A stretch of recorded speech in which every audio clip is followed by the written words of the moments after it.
Back in 2012, the hype for GTA 5 was insane, and it only got bigger when it was revealed that the map was going to be larger than GTA 4, San Andreas, and Red Dead Redemption combined. But that hype quickly died down when people realized the reasoning. GTA 5's map is littered with mountains, highways, and other seemingly boring areas, and to date, it's been potentially the biggest complaint with the game. However, I tend to disagree with the majority because they completely ignore the reasoning behind it, which is why today I'm going to be defending GTA 5's map. Let me start off by saying that I think the environment was perfectly curated to the single-player experience, and any other design would have killed the story before it even got started. As a quick refresher, Trevor and Michael used to do work together in the early 2000s until Michael eventually faked his own death and ran off with the money. But a couple hours into the game, Trevor tracks down Michael, which is where the purpose of the bigger map comes into play. This gives the player the idea that Trevor is driving a considerable distance to find Michael. Now, I know realistically it's only about a 5 to 10 minute drive, but you get the feeling it's longer because most things in video games happen instantly.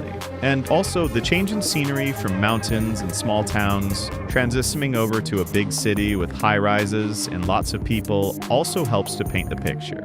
Thus, when Trevor finally meets up with the DeSanta family and confronts Michael, it's a lot more impactful than if Trevor had been living in the city the whole time and kind of just drove down the street to Michael's house. And if Trevor was already in the city, it would have raised the question about how they never run into each other while they were already living so close together. You can make the argument that one part of the story doesn't really justify an entire map's design, which is a reasonable take. I get it. Except, even after this point, the map still makes a lot of sense to the overall narrative and enjoyment of the game. Starting with the narrative, Rockstar needed to create the illusion that there were some low-key places to hide out when the heat got high. I understand it's a video game, but it honestly kind of bothers me when you commit such a massive crime in the city, and then you kind of just mosey back on down to your house like nothing happened. Instead, the upper area of the map allows for a more realistic hiding spot when need be. There's a lot of little areas hidden in and around the mountains that appear throughout the story mode. A good example being Trevor's airstrip and hangar thing. A place that was kind of in the middle of nowhere, away from the city and away from any other types of structures, and you deliver goods here from time to time. Of course, instead of bringing them to the city where there's going to be a lot more eyes on you and a higher chance of getting caught. Or after you find yourself in some trouble from kidnapping Madrazo's wife. Did you kill him? What kind of fucking animal do you take me for? No, I didn't kill him. Oh, fuck. But I did kidnap his wife. Oh, no. Michael and Trevor kind of hide themselves at the top of the map. But my favorite example of this was actually the secluded dock where you met with the FIB.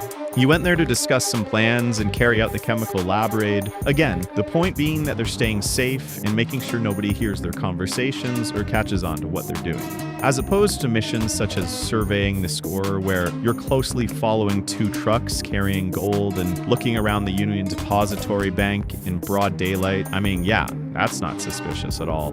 I mean, I hate to be that guy, but it's kind of just stupid. Regardless, the overall point I'm trying to make is that the map was perfectly crafted for the story, and you're never really forced to trek through the mountains in a boring way. If anything, they can just be helpful for dodging the cops from time to time. However, I recognize that most of you already finished the story over 10 years ago, so it'd be unfair for me to use it as the only excuse for the map. GTA Online is probably where most of you dedicate your time to nowadays. And this is where I'll admit some problems do start to arise. But first, I'd like to highlight that the mountains and just a bigger map with a lot of quote-unquote nothingness has been very beneficial to the multiplayer experience. Kind of seems like everywhere you go around the map has some sort of mission or business that takes place there, many of which are locations that wouldn't make sense if they didn't have mountains surrounding them. One that stood out to me right away was the various motorcycle club businesses that are outside of the city. I mean, I'm sure we've all owned one at some point. They were the backbone of GTA Online for a while. And, well, yes, it can be a little annoying to get out to and repetitive, making massive treks around the map. If the entire map was residential streets and city buildings, GTA 4, I think that'd end up being even more mundane. I also think that the boredom people have tied to the mountains has more to do with the level design and the vehicle mechanics than the actual mountains themselves. I mean, sure, I roll my eyes too every time I'm doing a Cayo Perico and you're forced to fly over these massive mountains, but at the end of the day, Rockstar chose to make it this way. They could have given you a different route. They also could have made flying and driving just a little more difficult. I mean, pretty much both of them just consist of holding down the right trigger. There's no challenge to it at all, which is why I also think a lot of people have a negative opinion of the highways. Not because of the roads themselves, but because the driving is so mindless and easy in this game. And I could admit that yes, there's a lot of mountains around and they all just seem to be covered in boring old grass, but again, they make the areas around them more concealed than if the entire map was just flattened out, which I think has been a good thing for the game.